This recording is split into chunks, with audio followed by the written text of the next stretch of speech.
Hi, my name is Jim, and today I'm going to do applesauce. Now, there's a lot of folks that have apples. There's no way they can process them. You got neighbors, friends that know. You go pick them. This is October 2025, and so this time of year in this area, this is when the yellows are on. So these make absolutely amazing applesauce. Now, when I make applesauce, I don't put no sugars. I don't put nothing in them at all. I just slice them up. Here's some sliced up. I put them in the water there, and now and then as I'm cutting them up, I keep them dunked.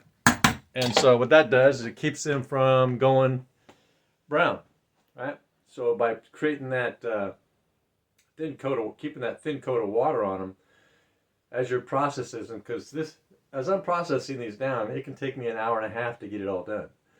And so as I'm cutting them, I'm dunking them now and then. So I'll throw some in, dunk all of them, and just keep the dunking process going so that the water doesn't dry out on the top of the apples and then start turning brown. So constant dunking, and I'll keep doing that until I'm ready to put them in my big pan and have my water hot and ready and boiling. And I'll blanch them for about 30 minutes. And so, like I said, I don't put anything, no cinnamon, no sugars, no nothing, so that when I go to thaw them out, um, I I can add whatever I want at that time as far as cinnamon or any other spices. All kinds of spices go good with applesauce. Sometimes we limit ourselves to cinnamon. You know, you can put ginger in there. You can put rosemary, whatever spices you like. I'd stay away from the garlic though. No garlic in. I mean, if you like garlic, I just love curry and garlic in my applesauce. Yeah, whatever your taste buds enjoy, right? And so I've already got like about 40 pounds of this applesauce that I've made and that I've got in my big chest freezer. Got the biggest, the real big one. And I got another upright and then another one over here. So I'll be eating these for the next 12 months until the apples come on again next year. And so what I'm going to do is I'm going to show the whole process, right? So here we go. So cutting them down, soak them in the water. Please subscribe, thumbs up, ring the bell, leave a comment, help this baby channel grow. It's so tiny. It's like, you know, but with you subscribing and you ringing that bell and you leaving a comment and all that kind of stuff, this little baby can grow up to be a big boy someday, maybe. But only with your help. I highly appreciate that. Thank you. All right, so here we go, and I will continue to make little tidbits of this process. Okay. Okay, I brought my water to a boil. Now, the reason why I think it's so important to, as you slice these apples up, keep them in water and keep dunking them. When we cut these apples up, the seeds have cyanide in them. So, what is cyanide or some other nefarious thing? I forgot at the moment, but yeah. So what I did is I brought my water to a boil, and so I am ready to dunk these in there. And so by putting these apples in here, letting them soak for a little bit, it also gives you that last rinse. So when I pick my apples, I bring them back here, and I wash them really good, and then I dry them off one by one. Nice clean job, right? And then when I cut them up like this, they get one last rinse. And then right before they go into the boiling water. Now these are going to boil for about 30 minutes. And let's turn this back up high, because these apples are kind of cold, so we'll bring that temperature back up. And so after 30 minutes, I'll show what I do after they are done cooking. It's a long process. I've been here for like about, I don't know, 2 hours when I do this. Because my preference is to do a whole bunch of them at once, so I don't have to keep rinsing and cleaning things off and then do them again maybe a couple days later. I come up with a plan, right? It's like, okay, I got the time to take those hours and invest in that and get it all done. And that is how I do that. And so um, now this, what happens here, as these cook down, they're going to release more moisture. So the top of this is going to come up, and it's going to be more full. And so I've got one more batch over there equivalent to this one, and so I'll get this one going. And so what I do is I will take the water from this, because these apples are pristine when they go in here. By the time they hit this water, this boiling water, they're pristine apples. I mean, first of all, these are organic apples, so they have no pesticides. They got a lot of worms in them. Well, yeah, I'll stay with that one. They got a lot of worms in them, or had. They don't have any now. The worms have hatched out, but so I just cut those sections off. It's usually just a little strip, not a big deal. A lot of apples don't have any, but a lot of them do. And so what I'll do is when I'm all done, so I'll take that next batch and I'll also put them in the same water. And when this is all done with this water, I got some amazing applesauce, or not sauce, juice. I will have applesauce once these are done.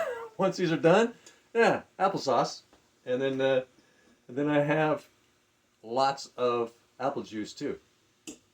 Pretty clean stuff. And so yeah, I imagine most folks, when they get done doing this with their apples, they throw the water out. Well, that's apple juice, man. I take that and I'll put some, maybe I'll pick some lemon balm or something. Well, I got some dried, so I pick some lemon balm, I dry it out, and I'll mix a little, maybe lemon balm or maybe some of my spearmint. I'll pick some spearmint, or maybe I'll pick some peppermint, whatever. I got like 5 different mints, and I'll take that mint and I'll actually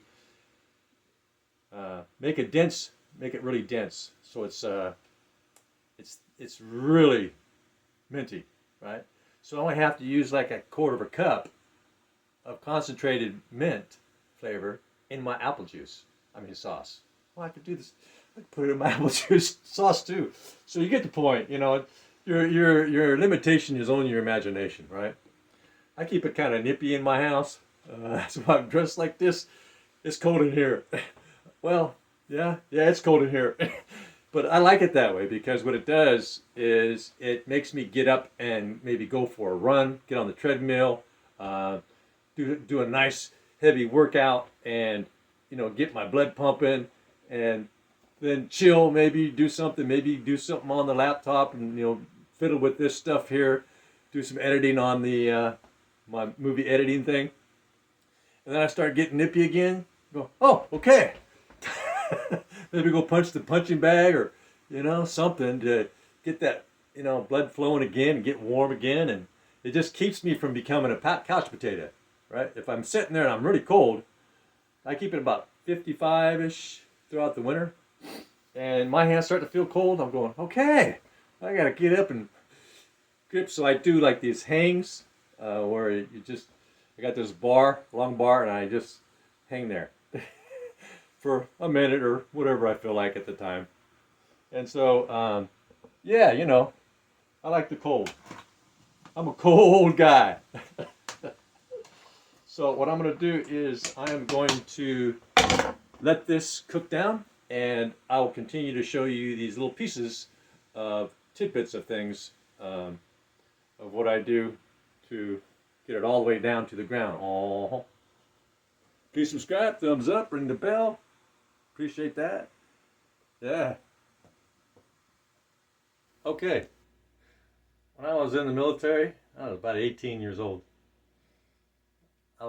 Me and some buddies slept next to tanks all night that were firing off rounds. Next day we couldn't hear each other. So I've had like ringing on and off ever since. Every little motor, that kind of thing. So I plug up and everything. Anything that has a high-pitched sound. So what I'm going to do is, so I got this cool thing right here. It's going to make some wonderful applesauce. Now, have I used that yet? Yes! Does it make wonderful applesauce? Yes! And so it gets it right on down to that consistency that I like. And I don't have to add water. So if I was to put this in a blender, you know, those tall blenders, and puree it, I'd have to add water because it just wouldn't do it. Here, I don't have to add water. I want it thick. So when I go to thaw it out to use it, if it's too thick, then I can always add water, right? It takes up less space in the freezer if you don't add water to things. Same thing with my soups. When I make a soup, I make it like thick, chunky. And then I'll eat a couple servings over, you know, my 5 o'clock meals for a couple of days. And then I freeze it. And then when I thaw it out, I add some water. What I typically do is I'll take some grape as a natural sweetener or some peach or whatever I got that. I got peach, grape, applesauce. So, yeah, I just take natural sweeteners. I don't ever add sugar to anything ever. No table sugar to nothing. The only thing that gets table sugar around here are my bees. I feed them table sugar because it's sucrose and fructose, and that's what's actually sucrose and fructose is what's in that's the nectar in the flower. That's what they give off for the bees. So it's the same stuff. Yeah, they eat that stuff up. Okay, here we go.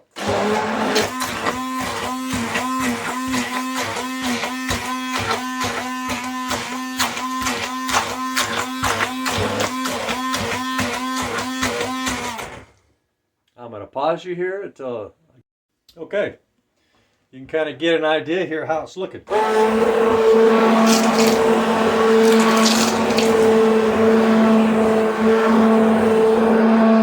of like baby food. I always like banana baby food out of a jar. So I've got a really nice mess going on here.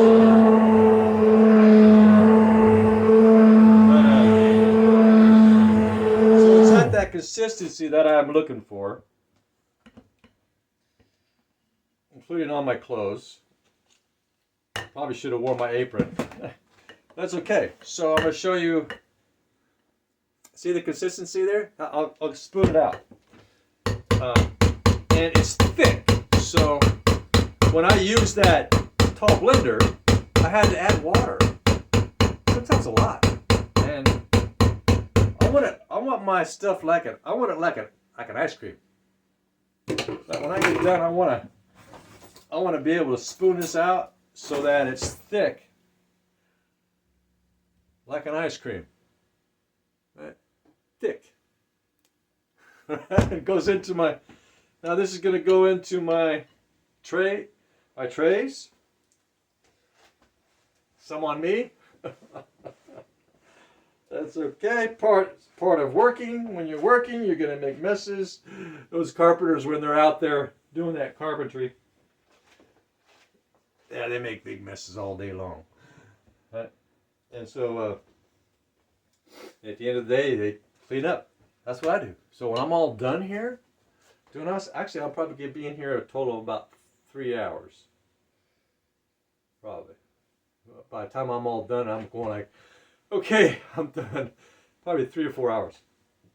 But you can see this consistency. Isn't that sweet? Now, I'm not going to be adding anything. This is going to chill. So what I'm going to do is let this chill. And once it chills down to a certain temperature, I'm going to be putting it in these serving size containers. I've got hundreds of those. And then I've stacked them in my chest freezer. And so I do is I have my stack of raspberries all the way up, and then my blueberries and my cherries or my apples. So when I look down into my freezer, I just grab whatever's on the top instead of having to dig.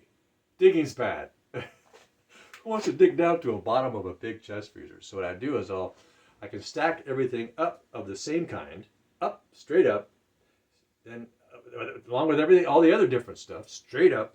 There'd be cranberry sauce, straight up, and no digging. Digging's, it's like that stuff. You finally clean out your freezer, and you realize, oh, that was dated 5 years ago. Right? No, this stuff is too important, right? Too much work goes into that kind of stuff. So for me, and so what I do is I've got everything organized in such a way that it's all dated. I've got this patent book here that today's processing, I'll give it its own number, the day that it was processed, this particular batch, and each container is going to have that number of 44. I've already processed some stuff today, apple stuff. So 44, and that's what it's going to. That's why it's going to be easy to find it. I mean, right? Think about that. It's just got one row here. It's up high. Another row, something different. It's up high. So when I do my chicken, I got a couple of chicken that I bought last night, mostly for my dog. And so what I'll be doing is the same thing with that. But I'm not going to cook it. What I'll do is I'll be chopping it all up into sections because I only want like a little chunk of meat, chicken at a time. I don't eat a lot of meat. I'll usually go for a week, not have any meats, just legumes, grains, whole grains, organic stuff from my garden. But once in a while, I just feel that it's important to get some of that kind of protein. Just to throw that in there, kind of like a Mediterranean kind of thing, diet thing, but not so Mediterranean. So, because when I was a kid growing up, everything that we ate was mostly carbohydrates. So I was born and raised on carbohydrates. So my liver has, and my body, and my epidemiology has adapted that from birth to just turn carbohydrates into energy and proteins and all that stuff. So I really don't need, because of the way what I was born into, that lifestyle. I don't need the meats. We rarely saw meats. It was just pasta noodles and stuff like that. Maybe some cheeses and now and then when, so yeah, rarely any meat, couldn't afford it. Raised on welfare and food stamps, meats were expensive. Carbohydrates, no, that was cheaper. Go buy a big bag of, curled noodles. Yeah, okay, so just about done here with this one. So what I'm going to end up doing is I'm going to take this batch here and that batch, I'm going to go combine it. Because I want them to be the same flavor, because I'm giving them, because some apples were greener, a little greener than others. So what I do is I'll mix the whole thing, those two together. And then I'll let my applesauce, my apple juice chill for probably about 8 hours, 6 hours. And have some with my dinner, right? And I don't even know what I'm gonna have for dinner tonight. I have no idea. I don't think I thought anything out. Sometimes I don't think about food, and I go, what am I gonna eat? Oh, because what I do is I'll make a whole bunch of dinners. So when I go, say for example, I go to make a legume, chili, or something like that, all organic, straight from the field to the table. And so what I'll do is I'll take this big pan here, and many times another big pan, and I'll make a whole bunch all at once. So what I end up with is 20 or so meals from that one effort. And I turn them into TV dinners. And they're thick, so they don't take as much space. When I take them out, I'll add some pureed grape for a sweetener. That gives me that extra liquid. And some applesauce and some pureed peach that I have, and that puts that liquid in there, and I got a nice fruity like chili soup. It tastes so good too. Oh my gosh. Natural sweetener, because natural sweeteners have a different molecule chain than table sugar, and it's not as readily as absorbed, and so it doesn't spike your glucose as bad, right? And so glucose spikes are bad. It increases what's called senescent cell growth, and it makes your body age faster. So spiking is, no matter what anybody says, somebody, spiking is good, spiking is bad. Well, you need to spike at this time of night. No, glucose spiking is always bad. Every time we eat and spike the glucose, we increase the level of senescent cells in our body. So the trick is to go like this, almost 24 hours, where you're not spiking, and then eat that one meal with your dessert. Then your dessert, you do that one spike, comes down after about an hour or so, or two, and you stay like that again for the next 23 hours or so.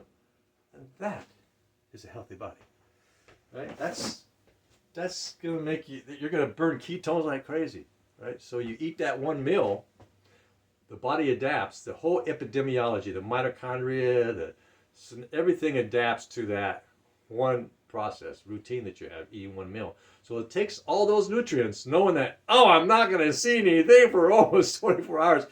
And it does such an efficient job in storing all those nutrients in the places, certain places. Then it starts to get used to kind of like habit. Okay, I've got this. I know I can count on that here.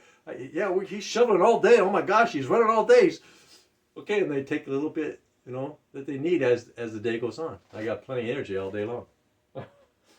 I have more energy now than at any time in my life because I say like this. Before I used to eat, so I was always like this. Energy, no energy. Energy, no energy. Energy, no energy. Tired, not tired. Tired, not... No. Energy like this, almost 24/7. It's wunderbar. It's beautiful, right? To be able to have that kind of, I can just go all day. I don't need to eat anything. So the body gets really used to storing, when we do eat that one meal, it's instead of just throwing all out, I'll take this and this and throw the rest out to the toilet. It becomes really efficient at taking all that stuff and putting it in strategic places, knowing that this person is always, this guy upstairs, he's always got stuff going on where he demands these things from us. And so they deliver the energy on demand all day. Crazy, isn't it? Right? No more tired feeling. That's why people stop working out and doing certain things, because they are on that roller coaster ride of spike, energy, and then no energy. Spike,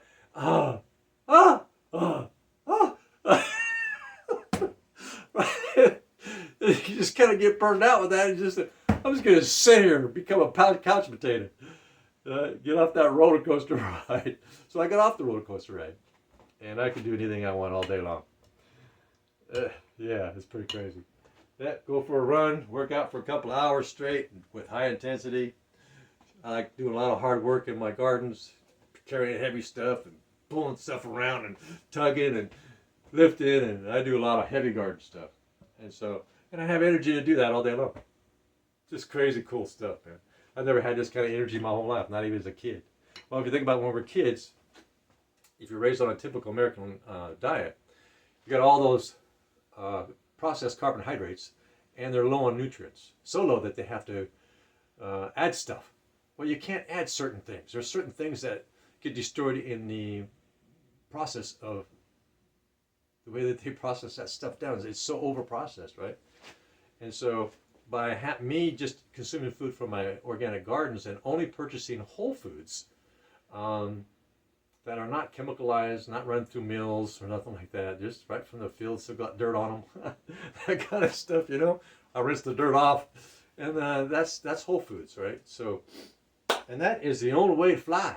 So I'm going to show you the end product, I think. Well, maybe this might be the end product. Well, you know what? This is the end product. Say hello to my little applesauce. Little big applesauce. So I'm going to have double that amount of batch, a little bit more, baby. And in about 5 minutes here. And I will show you the containers. Oh yeah, that's pretty much done there almost. I'll give it a, I like it all be all the way cooked down. Because otherwise, if there's pieces, chunks that are not cooked down, and I blend it in there, it can create brown spots in my containers, and it won't taste good. And those little brown spots. So I think I remember doing that one time. What is that brown spot? I just tasted it and went, oh, that's not good. I just scooped that one brown spot out, and the rest of it was good, right? So, yeah. There you go. All right. Well, please subscribe, thumbs up, ring the bell, leave a comment. Help this baby podcast grow. Didn't really start doing anything with it really until April this year, 2025. All right. Appreciate the help. Bye now. Have a good one. There's another thing I do with these apples. I take them and I cut them into little pieces. Kind of little pieces. Well, so I cut away the worm sections. Whatever's left. I will take that apple, pieces of apple. Like I'm going to give you an example of kind of what these apples look like on the inside. because these are organic, like I said, and wildlife wants part of it. It's all kinds of carbohydrates and sugars and everything. So you get an idea what they look like, right? So that's probably about average. Well, a little below average. Some of them look probably. Let's take a look at this one. So this one here, this one here is clean, mostly, except for, well, something got in there. But you can see I cut that stuff away, and pieces of it are like this, you know, nice and clean. So I just cut away the, you know, pieces that are undesirables, and I put them on this tray. So what I typically do is I'll put them in the water until I'm ready to transfer them, so that they don't turn brown. So I got all my apples here ready for my next cooking.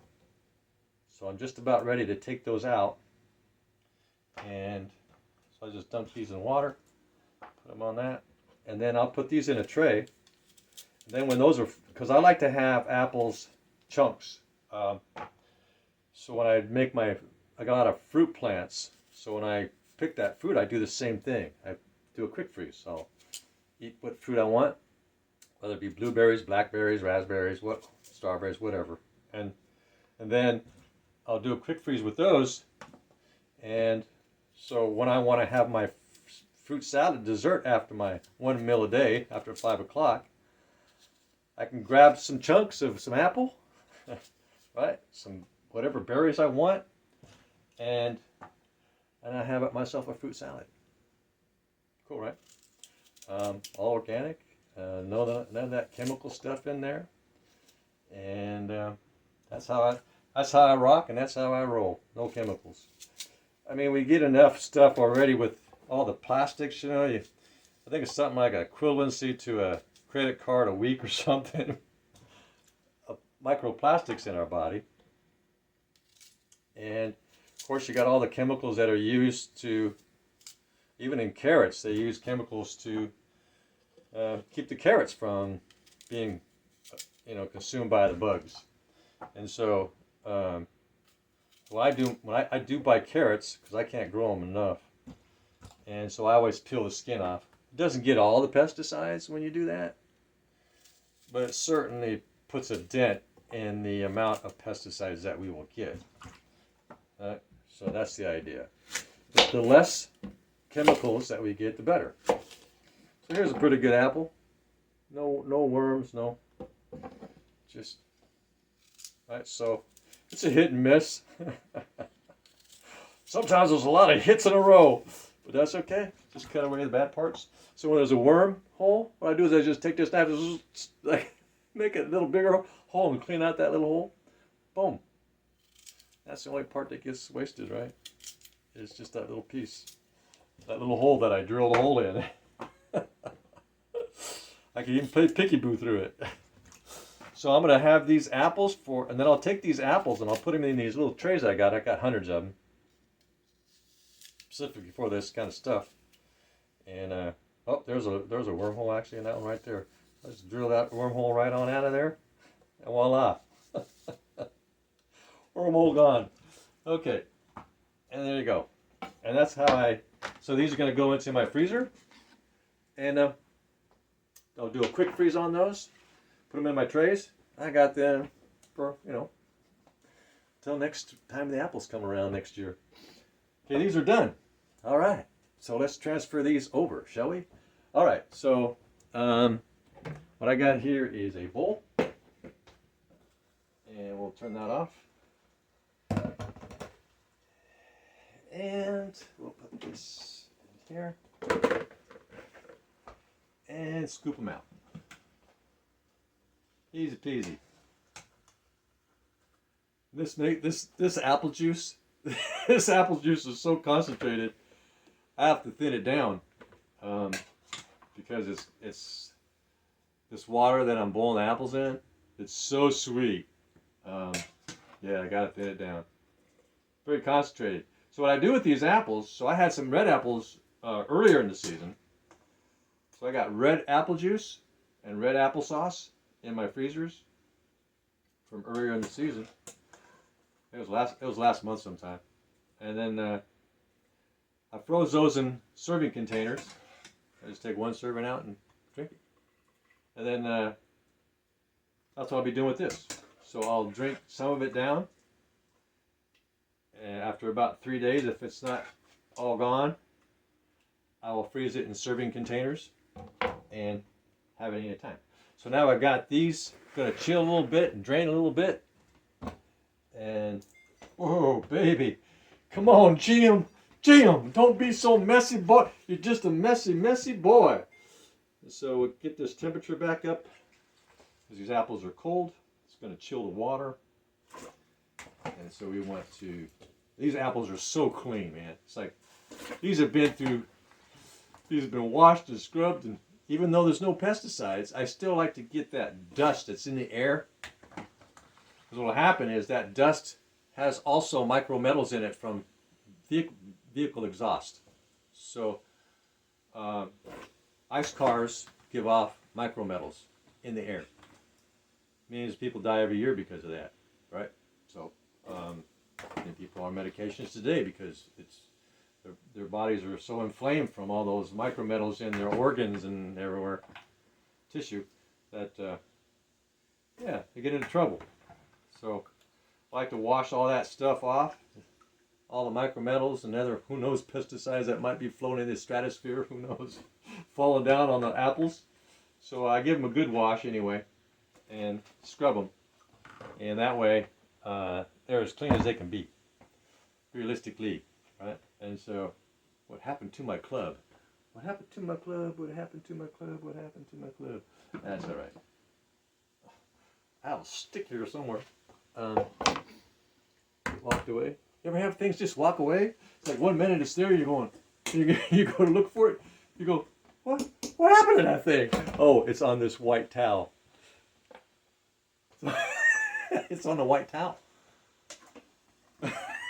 Just kind of blended in at a distance. The towel's kind of folded. Kind of folded around it. Okay, so I got this on high just to bring that temperature up, but I don't want to leave it on high because that can overcook the apples towards the bottom. And so these are draining off and cooling off. So what I'm going to end up doing here is I've got this handheld blender, and it works so well. Now, in the old days, I would put that into a regular blender. You know, you put something hot like that into a blender and you turn it on, you can't hold that lid down now. It ain't going to stay down, right? That heated vapor wants to escape. It becomes pressurized like a steam engine in the old trains, right? Put the coal in there and close the lid, builds up pressure and drives the pistons. So I stopped doing that. It's like I turn it on. I think I got my hand down tight. I turn it on. All over the walls, all over me, all over the counter, all over the floor, you know what I'm saying? So no. So now I use this, and this really purees it gives me the thickness that I want. I don't have to add water if I don't want to, because when I do my stuff, when I do my thing, I want everything thick, really thick, because by doing that, what I'm able to do is reduce the amount of stuff I have to store in my freezer, so I have more freezer space to store more stuff. If I'm putting a lot of water in something, I need more containers for whatever that thing is. So when I'm doing my floor's sticky already. I did such a good job cleaning it a couple of days ago. That's okay. It needed cleaning. I processed so many hundreds of pounds of food already in here. I have to clean this floor regularly, actually. Grapes, I've cooked frozen hundreds of, probably, I don't know, 150 pounds of grapes and processed those down. And so many things, right? So I'll let this cool down for a bit. Oh, I got to throw these apples. So you can see I got my apples going into the freezer. Quick freeze, right? Here we go. Right into the freezer. That we go. Ho, ho, ho. That's what I know. There we go. And so I'm going to take this handheld blender, and I am going to make some applesauce. Applesauce, that's right. Organic, right? I mean, you can't eliminate everything, all the chemicals that are in the air that land on, even in my organic garden. I got multiple organic gardens, but the poisons and all the other stuff that's in the air that comes down, I can't do nothing about that. But at least it's not being sprayed on my food, concentrated, right? It's just, and then it's like in a dust form. It's easy just to rinse it off. It's not soluble in that way where it actually penetrates the flesh of my garden produce, right? So, and then I've got this leftover. This is what I soak my apples in. So this is dirty, but this goes into my organic gardens. So I got these buckets over here, and what I do is I take this bucket with all these clippings, all these trimmings, all the trimmings, and then I use that for for food for the roots. So what happens is by having a rich soil, you feed the microbes, and it's the microbes that feed the roots of your plants. So the microbes eat, poop, urinate, and they fertilize the soil. And so when we water or it rains, that nutrients in it becomes soluble, easy for the plant's roots to absorb it through the little hairs on their roots. Botany. A little bit of botany there by the Botany Bay. So I am going to prep this applesauce stuff and show you how it looks when I'm done. Okay, one more thing. So when cutting up these apples, it's best to take the apples and face them down. So if you see here, so they're all face down, and that way when I throw another one in there, I'll put that on top of those, and that way you reduce the as a browning, right? Do the process, because like I said, this can take a long time, long time. Got no time. So I got a batch that's about 20 minutes to go here, so I'll keep you updated. Okay, one thing I wanted to share now. The bowl that I started out with, that was for you. I'm going to show you what I actually do. So I have these big, huge pickle jars that I've kept from years ago. And I thought, I'm going to use those someday for something. Well, I've used those. I use these for so many different things. If you just knew. Yeah, so what I've done with my last batch of applesauce was I took this jar. I didn't put it in the blender. I learned my lesson about the blender. No blender when making applesauce. That's a no-no. Yeah, that's like cleaning up lots of messes, you know, that all over the place. So what I got here is just a big old pickle jar, and drop that puppy right on in there. Find my earplugs so I don't get that ringing. It's like, who wants to listen to someone trying to call them 24/7? Right? Yeah, the William Shatner thing. Okay, so this does a great job because it keeps it all isolated. Oh, I didn't lock it. So it keeps it all isolated. It's kind of acts like a blender, one of those collagen blenders, you know. And it works really great, better than in that bowl. The bowl is just an initial demonstration. Those folks don't have a big bowl. They got the big bowl. So and I can just keep doing this until I got that really nice, creamy texture look that I like. Looks like I'm there. Yeah. Okay. Just that quick and that simple. And just get my little spatula here. scrape some of this stuff off.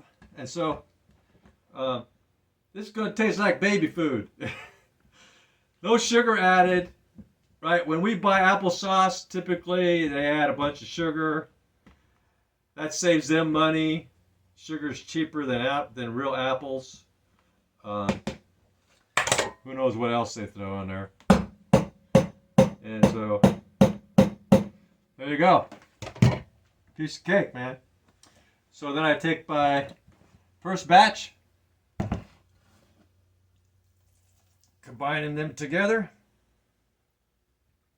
And then what I'll do is I'll mix those up pretty good. So I got all the flavors together like birds of a feather.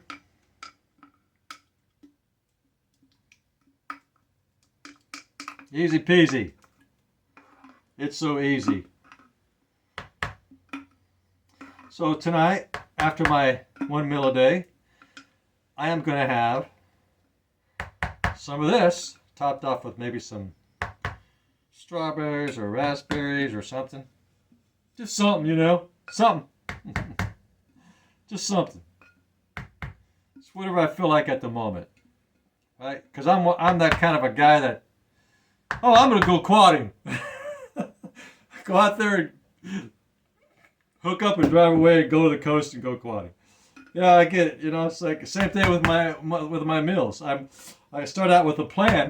By the time I get done, it's nothing like the plan. I changed it on the fly, and that's cool. I like to change things on the fly, right? Because as my brain's doing what it's doing, it's saying, "Hey, wait a minute. You know, if you did this and that and that and that and this way, wouldn't that be cool?" I'm going like, "Yeah, thank you. I'm on it." Right? So I like to change things around. I don't like to get stuck on a particular perception of something. I keep my mind pliable and open and available for adaptation. Adoption? To adapt to something that's cooler, it's better, more efficient, you know. And so I'll stir this around now and then, just to help cool it down. And then I have this crazy applesauce. This stuff is going to taste so flavorful. It's actually concentrated right now. Oh, yeah, great applesauce. Oh, it's amazing. People usually throw that down the drain. You clean your apples now. If you buy the apples from the store, I recommend you peel them. You just don't ever know what's on them. But if you get them out in the open, they're out in the open, John. Go get them. You get them out in the open, right? And you see the worms in them. You know you got something probably organic, right? If you see the worms, the little spots, you go, oh. You pick what doesn't look like it have worms in it, you know, and take what you want, and only take the ones with the worms if you still don't have as many as you want. That's kind of how I do it. I look around at the tree and I got this long 20-foot pole with a picker at the end of it, and I just pick them like that. I'm looking around. I'm looking for those ones that don't look like they have worms, wormholes, right? The little brown spots or red spots. And that's what I go after first when I'm picking 20 feet up in the air from the ground. So I stand on the ground. I don't climb no ladders. Those peaches are, those apples and my peaches, they're way up there. But I don't climb ladders anymore. I got this long pole. It's a swimming pool pole. And I took the net off of it. And you can teleport it. You can get it whatever length you want. And so I put a picker on the end of it. I just attached the picker to the end of it. I pick my peaches, my cherries, my apples, anything that's in a tree, all right, that I can't reach. I don't grab a ladder. I grab a stick. Basically a stick, it's a pole. And that's how I pick everything. No ladders for me. Too awkward. It's like, oh, I think I can get that one. Yeah, then down I go on the ladder. You know, people die every day from doing that stuff, right? All ages, don't matter. Ladders don't care about somebody's age. You fall, and it can go bad. And so, there you go. And that is my applesauce. So what I'm going to do is I'm going to take all this applesauce that I made, and and I have all kinds of different kinds of containers. So, which is why I bought these. I bought hundreds of them, and so they're basically serving sizes, and they have the lock lids, so the lids snap and then lock into place. Each one of these containers have their own lock lid, and so yeah, pretty cool, right? I can't tell you how many I already have in the freezer of applesauce, right? I love applesauce, and it's so much cheaper, to take out the time to do it yourself if you can get the apples for free, and that way you know exactly what's going on pretty much, right? Except for what's in the air, can't control that. But we can certainly have control and take control of what we do, right? And by engaging in organic food as much as possible, as reasonably as possible, our bodies over time, the metals and all the other toxins will start to decrease over time, because we get all those toxins over the years, and they just kind of sit there, peak now and then we maybe end up on medications and all kinds of other things, and diseases and cancers and vascular disease and you name it, right? Diabetes. And so it's accumulative, these chemicals, and toxic. And that's why people really don't usually start seeing something until they're in their 40s. But some people see the side effects from these poisons in our foods as children and into their teens and 20s. And so some people are more high sensitive to the chemicals that are being used in our environment for our food and our driving. So ICE cars give off lots of toxins, and of course we breathe that into our lungs. It gets absorbed into our bloodstream and into our organs and tissue, and builds up, and it can cause lung cancer and all kinds of things. I never smoked in my life. Well, kind of you did. You breathed the air. So when we go to full electric and all organic energy, where everything's all of our energy is produced from green resources, like the sun's free and doesn't produce, it's free. And even hydrogen, we can produce hydrogen for very low, using solar to convert. So there's a lot of energy changes that are about to occur in the world, and it's going to be a true paradigm shift, kind of like when we went from horse and buggy to ICE cars. Well, we're going to go from ICE cars, which is equivalent to horse and buggy. In fact, horse and buggy was more organic. It didn't pollute your lungs, right? Just, oh, that horse let go again. Methane smell, right? It's natural. But all these other things from ICE cars, that's not natural. And it's killing millions of people, including children. So the sooner these chemical producing cars, burning fuel and gas, are gone, the healthier our children will be. And if you love children, you'll agree. I love children. I agree. I want them to be healthy from the beginning, from their birth, starting in the womb. And the way to do that, to help them along, is to get rid of ICE cars. Except for antiques. Those won't cause a problem. It'll be so diluted it doesn't matter. Okay, so all this stuff is going to chill, and then I'm going to package it. Well, I showed you how I package it. And quick freeze it, and then long-term storage. I got some of this stuff, so much of this already. And there you go. Please subscribe, thumbs up, ring the bell, leave a comment. Appreciate that. Help this little baby channel out. This goes nowhere without you giving a helping hand. So please give a helping hand by clicking that subscribe button. Have a good life now. Bye.